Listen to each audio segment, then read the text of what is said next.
Hi guys, welcome back to my channel. I'm going to be showing you how to make some columns today, and I got the idea because I was upcycling or not wanting to throw these away.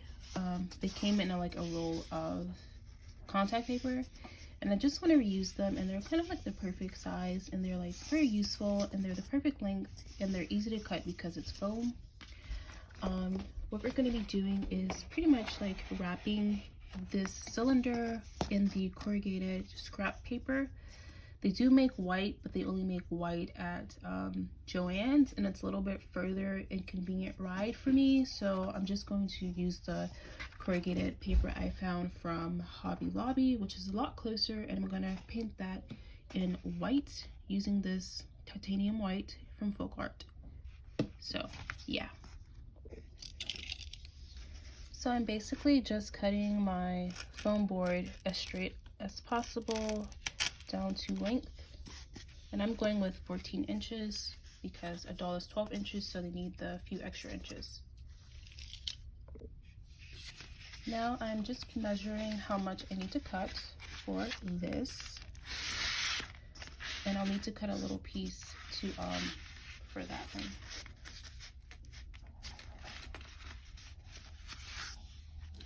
So I'm just making a little mark. It might overlap a little bit, but that is perfectly fine.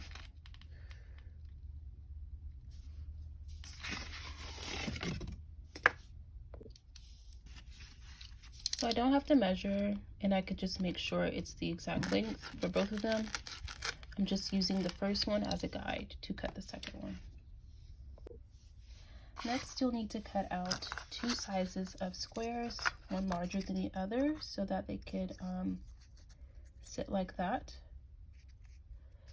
And if you're worried about edges, you can always go around the edges in some like white tape or something. But yeah, you need two sets of each, so one for the bottom of the column and then another set for the top of the column. And you could adjust this as needed. Keep in mind this will adjust or affect the height of the column, and so I forgot about that part. So yeah, keep that in mind. By the way, this is what the column looks like wrapped, and I had to kind of this is going to be the back, so it doesn't matter, but I had to add a section, and it would have been smaller had I accounted for probably the inch for the risers and the, you know, the cap in the bottom of it. But yeah, I'm just gonna glue those two layers onto that. So you can put that first square directly in the center of the second square. However, if this is going against a wall, you could actually just like butt it up the edge and have, you know, the border like this, and have this part go against the wall. So I like this one a little bit better because I made sure like the sides were really straight that are going to be at the front. And yeah, you can put like your worst side to the wall. So yeah, just going to now put it like this. And again, it can go all the way to the edge. The back side needs to be to the wall, and you put one at the top and the bottom, and you paint it. So far, this is what it looks like. I have to go to work, but I'm gonna come back home and paint it, and then tomorrow morning, when I have better lighting, you'll see the finished product. So I have the columns up against the wall, and I just wanted to show you that I glue on the first one how I wanted, and then when you glue on the top caps, put it against the wall to make sure the caps are hitting the wall in the same place, if that makes any sense. That way when you go to install them, if you want to install them, that your columns don't end up crooked.